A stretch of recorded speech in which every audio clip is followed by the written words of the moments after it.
AM 970 WSTX. Welcome back to Reflections with Doug Canton, and I have a very special guest here with me today. We've got some very exciting things happening right here in the Gallows Bay community this afternoon that I'm sure you might want to check out. Where in particular, we're back to our spy agency, Undercover Books. Why else would they have that name, right? Now, but you know who I'm talking about. Right next to the bistro right here in Gallows Bay. So not only do you have a location where you can find a great book that you can get lost in, but you can get found at the bistro and just sit down outside while enjoy that coffee, juice, muffin or sandwich and just read that book in preparation. But you're going to have to leave and go home at some point. Don't get too comfortable. I understand how it can be sometimes. You pass by there and you see somebody there.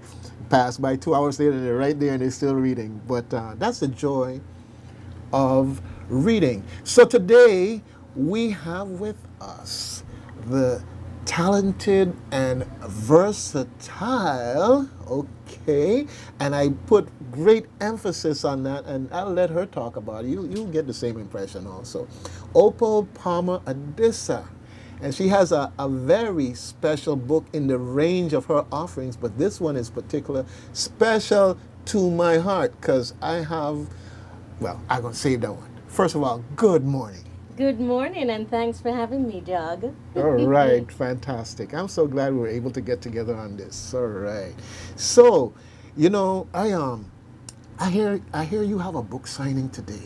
What? Well, the book signing is actually Saturday. Saturday? Yes, oh, Saturday morning for children. Okay. Oh, that's right. That's right. Usually they do it on Thursdays, but because it's a children's book and they have a Saturday morning, I convinced them it would be best for me to do it Saturday morning. That's great. That's great. All right. Yeah. That is one of the things that they do there is that they have their storytelling going on there at Undercover Books. So folks are not just there to sell your book. They're there to give you an experience. Okay? Absolutely. An experience that will keep you coming back.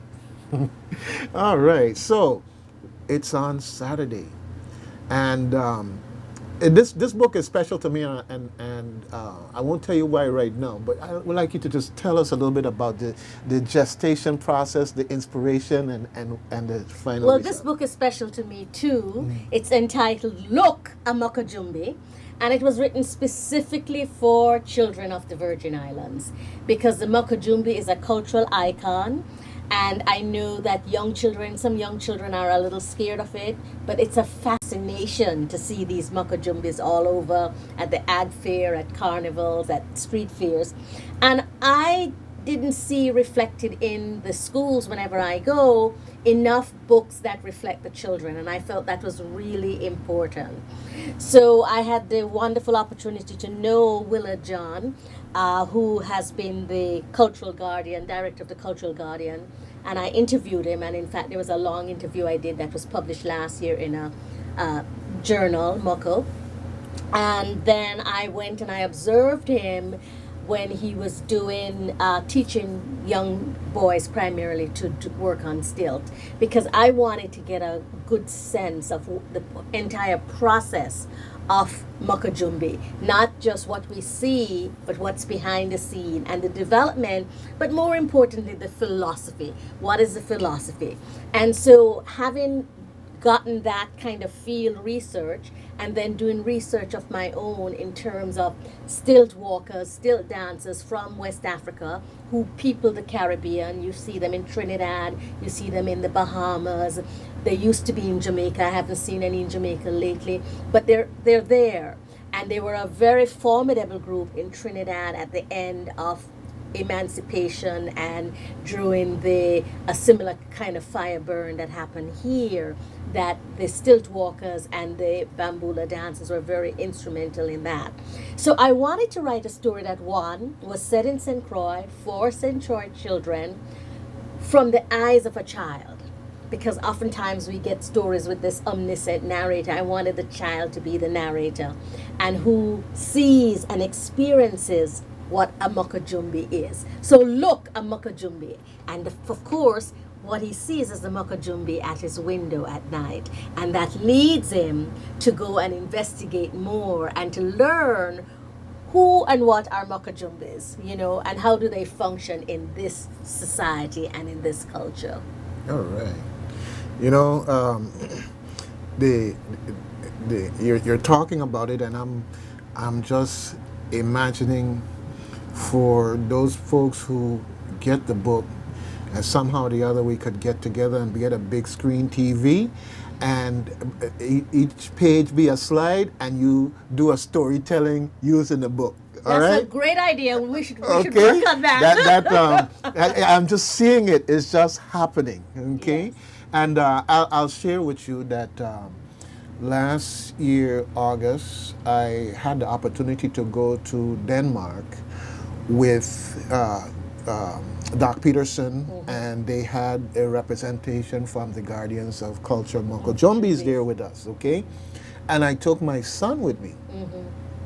And I think this is the one of the few times that he had the opportunity to be so close to them, to see them as the people that they are and the artists that they are, and to get to meet them personally, and that in all of the void of his exposure to cultural things, because depending on what school you go to, it can be very academic oriented, and you really don't have much of arts exposure, music, art, whatever the case may be, much less Moko Jumbies. Even quadrille, I'm glad to see that they're getting more of that into the schools, you know. So in 2 weeks, he got such an immersion from that all the way through quadrille and calypso and everything else that, you know, it was just fantastic transformation in his thinking, and his musical inclination even went in that direction.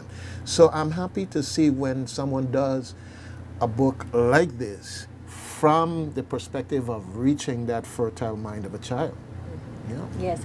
And you know, a book is a collaboration. So I thought about the story, I researched the story, it went through I think 4 different drafts, because I would send it to people who are teachers, and I said, does this sound appropriate for that age group? Because I hadn't written for second.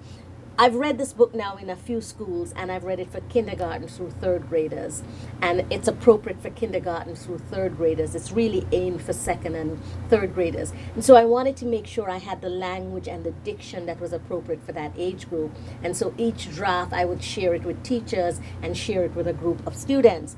But a book such as this is a collaboration, and I was just very fortunate to collaborate with Christiane Malloy, whose illustrations of Moko Jumbie I'd seen and loved. And she says, well, I've never illustrated a book before. I says, well, now is your chance. All right. And I am just really, the illustration makes the book. The story is good, because obviously I wrote it, but her illustrations just really bring it to life. And particularly for kids in St. Croix and the Virgin Islands, they know Moko Jumbies, so they don't have to imagine what they look like. But for kids elsewhere in the world who don't have Moko Jumbies, her Christiane Malloy's illustration just give you such vibrant color and motion that anyone, anywhere reading this book, if they have never seen or heard about a Moko Jumbie, will be completely mesmerized and transported into this world of the Moko Jumbies. All right, it's fantastic. I'm looking, as you see, at the illustrations, and they're wonderful. They're absolutely wonderful. They're wonderful. I know that Christiane is busy now in her day job at school, and I thought about it, if but for that I would have had her call in, because or better yet, if she could have come in, that would have been fantastic. But maybe we'll have an occasion to do a off-site interview recording for that purpose. But, right, because I think it would be interesting to hear what is her process in terms of, okay, so I give her the script, and we get together, and I say these sets of words are on this page, and this is what Actually, I don't think I told her this is what I think I wanted the illustration to look like. It just flowed. Yeah, I think I just kind of gave it to her. I saw some things that she'd done. I said, I really like this. I would like the cover to have a child looking through the window. And she came up with this amazing illustration for the cover, which I think is absolutely stunning and which I love. And I think which visually, both the words "look" and Moko Jumbie captures immediately, pulls children into, oh, I want to see what is going on. Well, you know, when it comes to the painting and the use of color, there are two female artists in particular that I find very intriguing in terms of the art and colorful, and she is one. I'm not going to call the name of the other one simply because I'm going to use that as motivation for them to find their way here so we can talk about their art. And just as a matter of information, I've done a couple of interviews called Art and the Artist. I'll give you the link so you can see them, because this is something that I'm definitely interested in doing, because it's a story to be told and a story to be passed on. That's always the greatest reason to document culture on any level, whether it's art.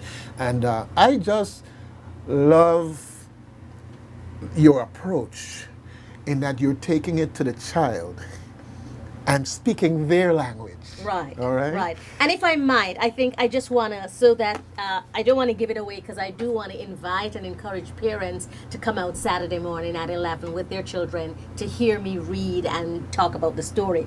But so, you know, you just have to imagine a little boy, probably 6 or 7, and he's staring out the window and he says, last night, just after Mommy turned off the lights and said, sleep tight, I saw a Moko Jumbie standing by my window. And I wanted to, you know, to open it up with this little boy, but I also wanted to open it up so kids like, ooh, you know, what is this Moko Jumbie doing standing by the window? And when I read the story, I don't immediately go to the next page. I say to the kids, well, what do you think the Moko Jumbie is doing? What does the Moko Jumbie look like? What interaction have you had with Moko Jumbie? So in the story is there, but there's also ample opportunity, which I was very careful in constructing, so that each page, each idea gives the child an opportunity to think about what it might be before they actually read what it is. All right, fantastic, fantastic. You know, I think I just went back about umpteen years, so I think I'm gonna come and listen to. Actually, I'm gonna see if I can have my son attend. I have another engagement, family thing that I have to do that morning, so I know I won't be able to personally come, but I'll see if I can arrange for my son to come. That would be and he's lovely. a little bit older, but I think he'll appreciate it, okay? And then the other part of it is, if I can get him to come, maybe I can reinforce to him that it's important to read to his daddy at night, so it helps his daddy go to sleep. Okay, and that's a good thing too. So this is not just a book for a parent to read to a child, but a child to read to a parent. And I think we need to encourage that. You know, it's a wonderful thing, and I certainly remember enjoying reading to my children when they were young, but I also remember being very excited when they started to read and they had their favorite books and they wanted to read it, or we read it together at nights. So it's a sharing and a reciprocity that we want to build with children. Well, I think, in my lay and less expert opinion, that you're using the best possible approach in that regards. And I'll just share with you, I used to go to the school, my son in the earlier grades in particular, and I would talk with the students in the class. And the first thing I would do is I would start asking them if they watch certain cartoons, and I'd call the cartoons by name, and I'd talk about the characters, and they would be watching you so intently. And one of the examples, I talk about the Rugrats, and I talk about the young lady who treats the baby so nice, and the kids would turn back and say, no, Angelica is mean. But once you have made that connection, you've got them. For whatever moral and idea you have in the story, you've got them. So this is wonderful. This is wonderful. I would highly recommend for something like this that maybe you might want to take it that next level in terms of the video approach to it. I would certainly like for us to and- explore that. and, Absolutely. Another area that I would tell you to look into is that we have a library here, a regional library for the blind and physically handicapped. But the label sometimes is a distraction, because what we're really talking about is talking books. Absolutely. And talking books opens up a whole world to people. Absolutely. And so the talking book might be the opportunity when you cannot sit by the bed and read, use the talking book as a facilitator in that context, as well as for those with special needs. And I want to say that to all Caribbean authors, that we have to take advantage of this new medium. Absolutely. It is a new medium, and either we go along with it or we get left behind. And we have to have our culture and our stories represented in every media to make sure that they survive, thrive, and help for the generations to come. I like the idea of having it being a video book. So we're going to have to work on that. All right. So I want to talk about some other features which were important to me. One is I wanted to celebrate family. So this young boy, first, when his dad wakes him up in the morning, he says, "Dad, I saw Moko Jumbie." And his dad refers him to his grandfather. When he goes to breakfast, he speaks to his mother and his mother. And also something that I wanted to ensure, I think a lot of times kid comes to us with their imagination and we shut them down. "Oh, nothing no go, so you lie." I didn't want that. I wanted the adult to accept the child's word as truth and to not form an opinion. So in this book, none of the adults say, "No, it doesn't go." So they say, "I don't know, maybe it could." So it leaves it open-ended, because children have imagination, and it's from that very beautiful imagination that they begin to create things. And I don't think we are doing enough. As you say, we have to take advantage of the technology, but what are we creating in the Caribbean? What are we producing? And we have to begin to make sure that we are feeding our children's minds so they produce new cartoons, they produce new sneakers, because everything we wear and everything we interact with, somebody is producing it, and it should be us. We shouldn't just be consumers. Exactly. But the only way for that to happen, learning is messy. People think it's like, oh, if you go to a school and the kids are sitting down quietly, that somehow great education is happening. I don't think so. I don't think so. We don't learn that way. We learn through trial and error and making mistakes. And we have to be allowed to say, I don't know if that goes like that, but try, and see what happens. And this is how all great inventions came about. If someone had shut down Einstein, or the black man who invented the traffic light, or the black man who invented the third rail, if someone had said to them, "What you're doing is nonsense." If someone had said to somebody who came up with a cell phone, "What you're doing is nonsense." You cannot talk to somebody I talked to my daughter in Paris. You can't talk to somebody in Paris and not have some wires. You see what I'm saying? So we in the Caribbean have to begin to change our curriculum that engages children and allow children to explore. And that begins very basically by just listening to what they have to say and not saying, "Oh, you lie, don't go so."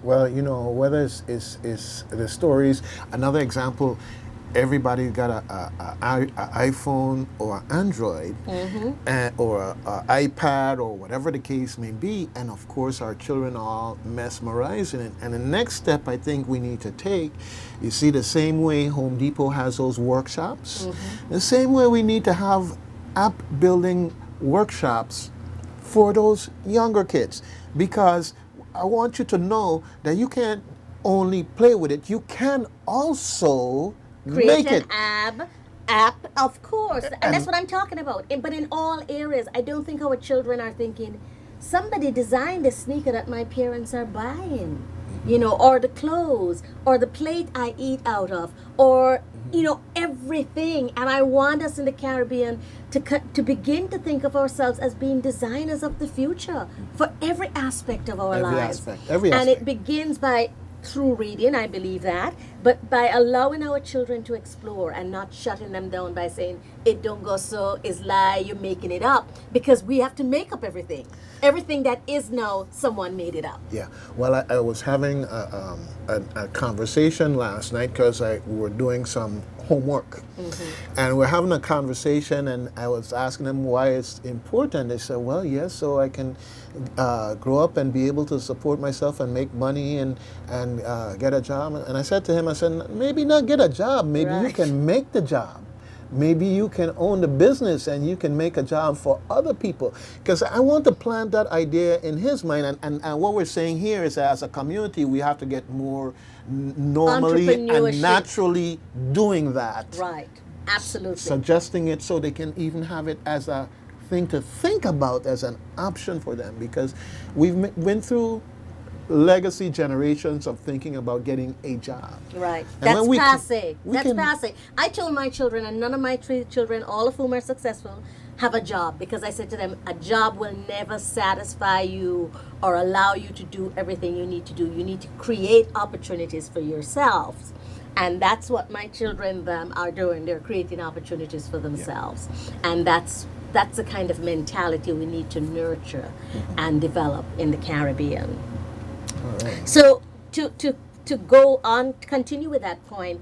So, the boy, he speaks to his father, he speaks to his mother, then the next authority is his teacher. And he says to her, Mrs. Charles, do Moko Jumbies ever stand by your window at night? And she says, not that I know of, Bambindeli, but it's their job to protect and guard us. So she doesn't say no. She doesn't say it's stupid. She doesn't say you're making it up. She says, not that I know of. And even though we think of teachers and other people in our authority as knowing everything, they don't. There are other possibilities. And so I wanted to plant that in both teachers and parents and the child's mind, that yes, your teacher is an authority and you should go to your teacher, but the teacher doesn't necessarily know everything. And this teacher is the epitome of what I think a good teacher is. A teacher who allows for possibilities. Not that I know of. However, this is what I know them to be. There are other possibilities. All right. Fantastic. Okay, well, it's so interesting talking with you, but I got to feed this radio station here for a quick minute here. And so we'll take a break, and we're going to come back and continue this conversation. Wow. I am so glad you walked in my door this morning. Thank you. Here, let's see who's on the line here. Good day, caller. Hey, Doug, who is that young lady?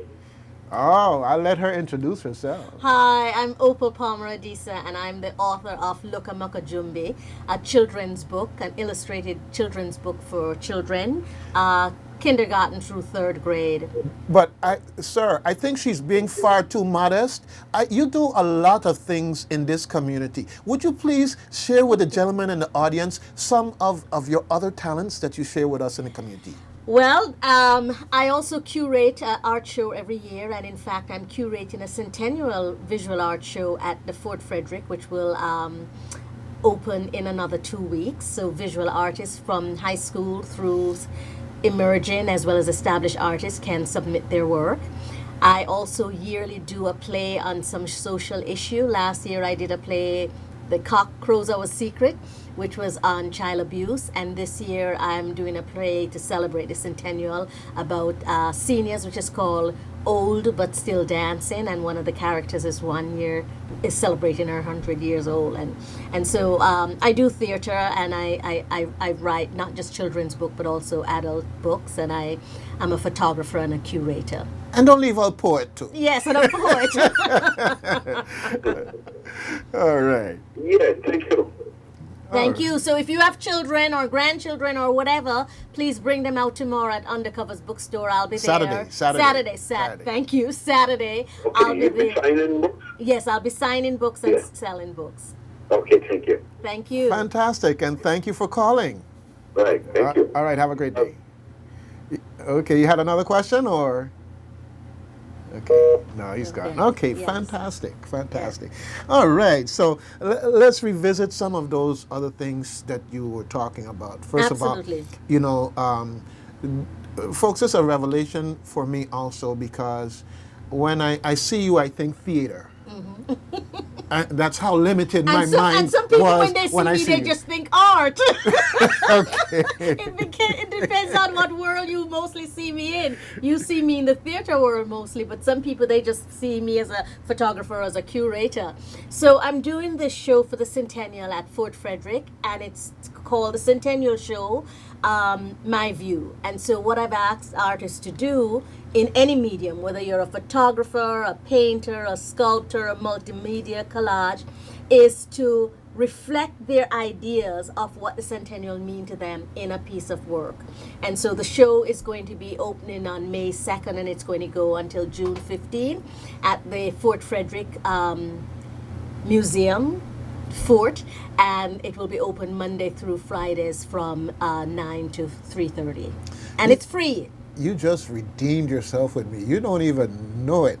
All right, May 2nd. That's right around the corner. That's right around the corner. All right. I'm so glad that came out, because I want people to know in advance. I want them to be able to go. Absolutely. I don't know if you had a chance to listen earlier, but every chance I get, I talk about things that are coming up in the community, because I want the attendance, especially cultural things, to make sure that they can get the young people out to experience this. Okay, so May 2nd is on my calendar, and May 2nd rings in my head because we have a choir coming from Denmark that will be performing at Government House and St. Patrick Church in Frederiksted, but now I have to also add to my Right, and I list will of send things. you the flyer. Okay. I have been remiss. I should send you the flyer. Fantastic, fantastic. I'll put it on my Facebook and share it and send it around. Definitely.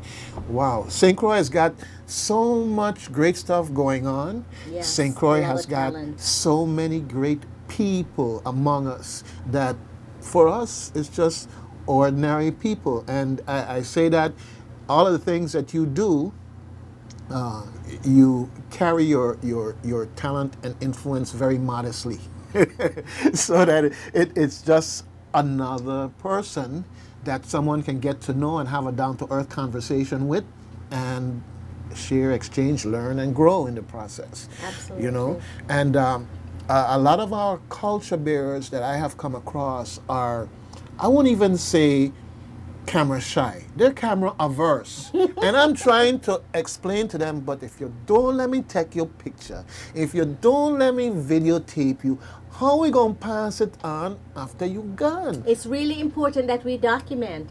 You know, last night a couple of artists were at my house, and we were talking about that very thing, that all of the great documents about the Virgin Islands is in Denmark, and it's in Dane, so we can't even read it.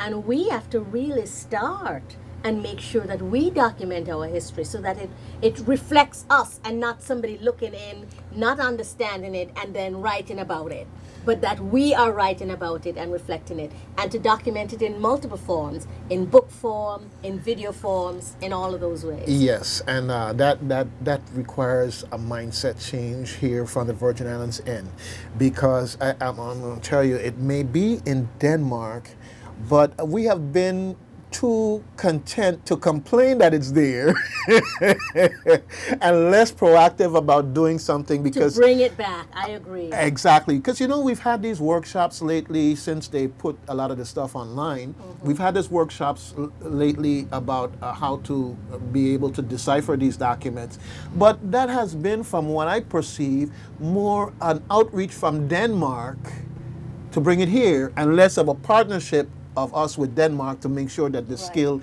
is developed here.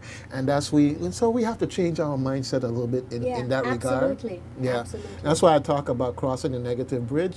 You got to realize the problem, but you got to go the next step. I make it a point when I go, whether it's complaining to government or complaining to my child, that I'm bringing a solution. This is how you could do it. Right. Okay, right. because And the it's complaint is a form of solution. a solution. Exactly, as opposed to just being able to commiserate with folks and say what all is wrong. Okay, but let's talk about what all is right in this book. First of all, I observed that you are speaking the children's language.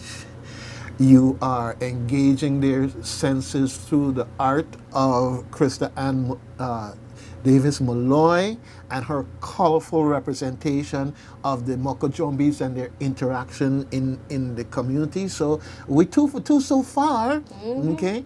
And so all we have to do is take it a step further and make it into a digital book, and then we can get some of our students turned into animators along the way, so we can get the animation. I love that idea. Let's keep going with it. Because, this book really should be, and I'm hoping that it will be, I think it was too late coming out for it to be a summer read for the children, or a Christmas gift.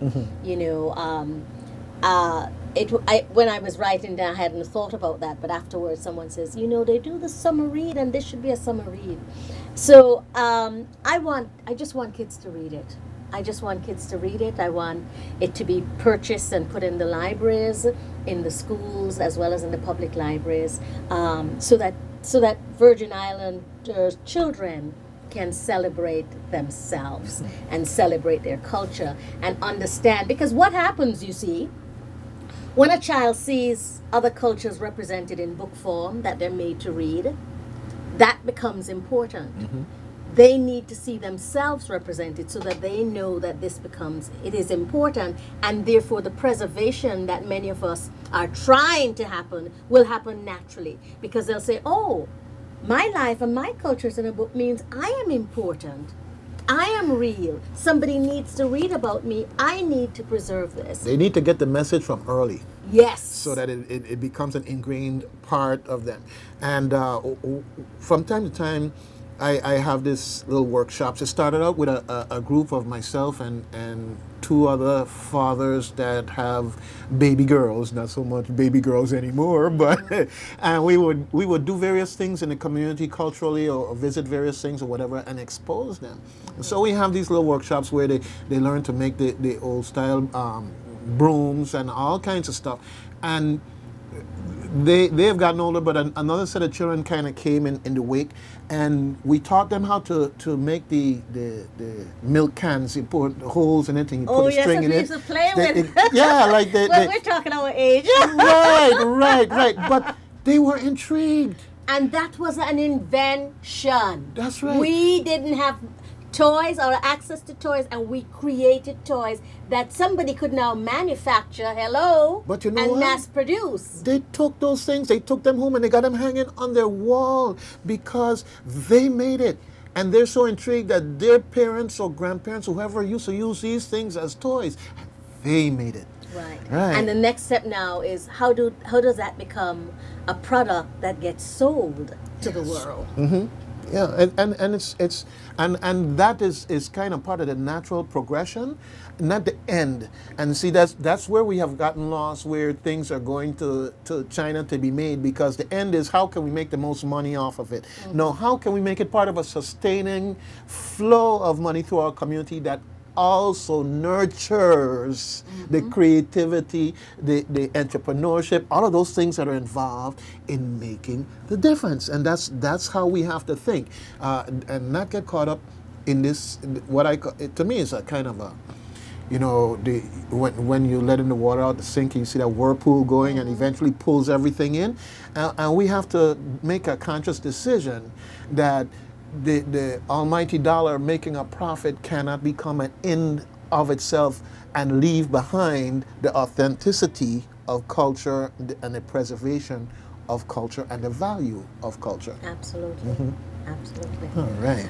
So I don't have a totally different perspective whenever I see a Moko Jumbie from now on. Very good. That's my objective. That's my objective. Then I've done my job. Yes, very much so. Very much so. And I'm going to do my best to see if I can get my son there, okay? All righty, so in that context. I'm just up the street here, so I can have someone deliver him for that particular purpose. And how much is the book? The book is $20 and a hard copy. Okay. And beautifully illustrated. Okay. Well, I want you to reserve one for me. All righty. Okay. We'll do that. Thank you so much. All right. That's going to go on my shelf of special things to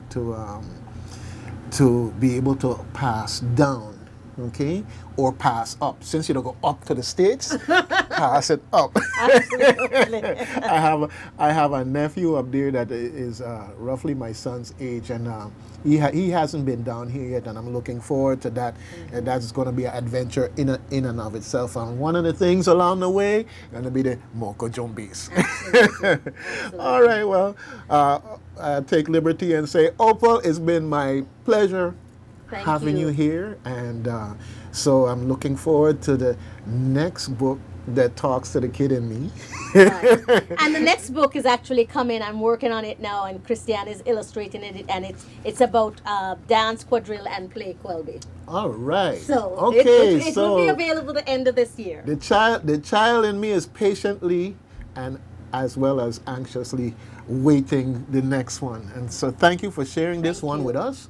And I look forward to you having a very successful book signing, storytelling adventure this coming Saturday. Thanks. All right. Good. Fantastic.